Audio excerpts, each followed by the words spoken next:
ಬಂಗ್ಲೆ ಗುಡ್ಡದಲ್ಲಿ ಅಸ್ಥಿಗಳಿವೆ ಎಂದಿದ್ದ ಸೌಜನ್ಯ ಮಾವ ವಿಠಲ್ ಗೌಡನ ಹೇಳಿಕೆ ಬೆನ್ನತ್ತಿದ ಎಸ್ಐಟಿ ಅಧಿಕಾರಿಗಳು ಬಂಗ್ಲೆ ಗುಡ್ಡದಲ್ಲಿ 7 ತಲೆಬುರುಡೆಗಳನ್ನು ಪತ್ತೆ ಹಚ್ಚಿದ್ರು. ಪತ್ತೆಯಾಗಿರುವ ಎಲ್ಲ ಬುರುಡೆ ಹಾಗೂ ಮೂಳೆಗಳು ಪುರುಷರದ್ದು ಅಂತ ವೈದ್ಯರು ಅಭಿಪ್ರಾಯಪಟ್ಟಿದ್ದಾರೆ. ಮಹಜರ್ ಸಂದರ್ಭದಲ್ಲಿ ಎಸ್ಐಟಿ ತಂಡದಲ್ಲಿದ್ದ ತಜ್ಞ ವೈದ್ಯರು ಮೇಲ್ನೋಟಕ್ಕೆ ಇದು ಪುರುಷರದ್ದು ಅಂತ ಅಭಿಪ್ರಾಯಪಟ್ಟಿದ್ದಾರೆ ಎನ್ನಲಾಗುತ್ತಿದೆ. ಆತ್ಮಹತ್ಯೆ ಮಾಡಿಕೊಂಡಿರುವ ಸ್ಥಿತಿಯಲ್ಲಿ ಬುರುಡೆಗಳು ಪತ್ತೆಯಾಗಿದ್ದು ಎಫ್ಎಸ್ಎಲ್ ವರದಿ ಬಳಿಕವೇ ಮತ್ತಷ್ಟು ಮಾಹಿತಿಗಳು ಲಭ್ಯವಾಗಲಿವೆ. ದಕ್ಷಿಣ ಕನ್ನಡದ ಮುಜರಾಯಿ ದೇವಸ್ಥಾನಗಳಲ್ಲಿ ದೇವರ ಸೇವೆಗೆ ಮುಜರಾಯಿ ಇಲಾಖೆ ಭಾರಿ ದರ ಏರಿಕೆ ಮಾಡಿದೆ. ಎ ಗ್ರೇಡ್ ದೇವಸ್ಥಾನಗಳಲ್ಲಿ ದೇವರ ಪೂಜಾ ಸೇವೆಗಳಿಗೆ ಡಬಲ್ ದರ ಏರಿಕೆ ಮಾಡಲಾಗಿದೆ. ಕುಕ್ಕೆ ಸುಬ್ರಹ್ಮಣ್ಯ ಮತ್ತು ಕಟೀಲು ದುರ್ಗಾ ಪರಮೇಶ್ವರಿ ದೇಗುಲದಲ್ಲಿ ಸೇವೆಗಳು ದುಬಾರಿಯಾಗಿವೆ. ವಿಶೇಷ ಪೂಜೆ 100 ರಿಂದ 150 ರೂಪಾಯಿ, ಹೂವಿನ ಸೇವೆ 120 ರೂಪಾಯಿಯಿಂದ ಏಕಾಏಕಿ 200 ರೂಪಾಯಿಗೆ ಹೆಚ್ಚಳ ಮಾಡಲಾಗಿದೆ.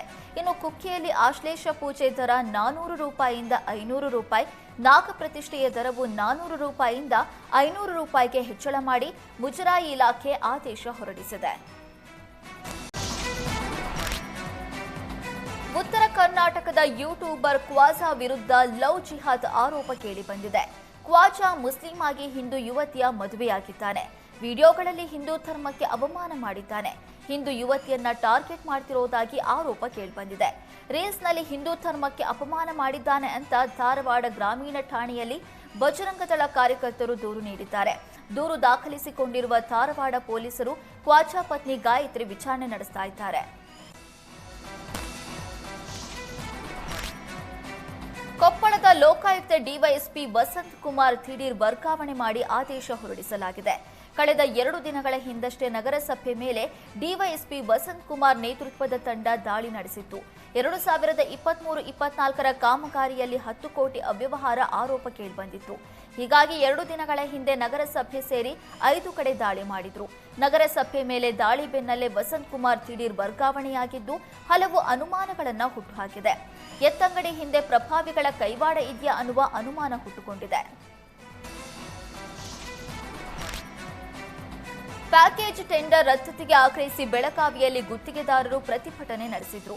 ಬೆಳಗಾವಿ ನಗರದ ಡಾಕ್ಟರ್ ಬಿಆರ್ ಅಂಬೇಡ್ಕರ್ ಗಾರ್ಡನ್ನಿಂದ ಡಿಸಿ ಕಚೇರಿವರೆಗೆ ಪಾದಯಾತ್ರೆ ನಡೆಸಿ ನಗರಾಭಿವೃದ್ಧಿ ಸಚಿವ ಭೈರತಿ ಸುರೇಶ್ ವಿರುದ್ಧ ಧಿಕ್ಕಾರ ಕೂಗಿ ಆಕ್ರೋಶ ಹೊರಹಾಕಿದ್ರು. ಪ್ಯಾಕೇಜ್ ಟೆಂಡರ್ನಿಂದ ಎಲ್ಲಾ ವರ್ಗದ ಗುತ್ತಿಗೆದಾರರಿಗೆ ಅನ್ಯಾಯ ಆಗುತ್ತೆ. ಬೆಳಗಾವಿ ಮಹಾನಗರ ಪಾಲಿಕೆ ವತಿಯಿಂದ 47 ಕೋಟಿ ಮತ್ತು 49 ಕೋಟಿ ರೂಪಾಯಿ ಮೊತ್ತದ ಪ್ಯಾಕೇಜ್ ಟೆಂಡರ್ ಕರೆಯಲಾಗಿದೆ. ಅದನ್ನು 1 ಕೋಟಿ ರೂಪಾಯಿಗೆ ಸೀಮಿತ ಮಾಡಬೇಕು ಅಂತ ಆಗ್ರಹಿಸಿದ್ರು. ಈಗಾಗಲೇ ವಿವಿಧ ಇಲಾಖೆಗಳಲ್ಲಿ ಮಾಡಿರುವ ಕಾಮಗಾರಿಗಳ ಬಾಕಿ ಬಿಲ್ ನೀಡುವಂತೆ ಒತ್ತಾಯಿಸಿದ್ದಾರೆ. ಅನ್ನಭಾಗ್ಯ ಅಕ್ಕಿ ವಿದೇಶಕ್ಕೆ ರಫ್ತು ಪ್ರಕರಣ ಸಿಐಡಿ ತನಿಖೆಗೆ ವರ್ಗಾವಣೆ ಆದೇಶದ ಬೆನ್ನಲ್ಲೇ ಆಹಾರ, ನಾಗರಿಕ ಸರಬರಾಜು ಮತ್ತು ಗ್ರಾಹಕ ವ್ಯವಹಾರಗಳ ಇಲಾಖೆ ಅಧಿಕಾರಿಯ ತಲೆದಂಡವಾಗಿದೆ. ಅನ್ನಭಾಗ್ಯ ಯೋಜನೆಯನ್ನ ಸಮರ್ಪಕವಾಗಿ ಅನುಷ್ಠಾನಗೊಳಿಸುವಲ್ಲಿ ಕರ್ತವ್ಯ ಲೋಪ ಆರೋಪದಡಿ ಆಹಾರ ಇಲಾಖೆ ಉಪನಿರ್ದೇಶಕ ಅನಿಲ್ ಕುಮಾರ್ ಎಂಬುವರನ್ನ ವಜಾಗೊಳಿಸಿ ಆಡಳಿತ ಸುಧಾರಣೆ ಇಲಾಖೆ ಅಧೀನ ಕಾರ್ಯದರ್ಶಿ ನರಸಿಂಹಮೂರ್ತಿ ಆದೇಶ ಹೊರಡಿಸಿದ್ದಾರೆ.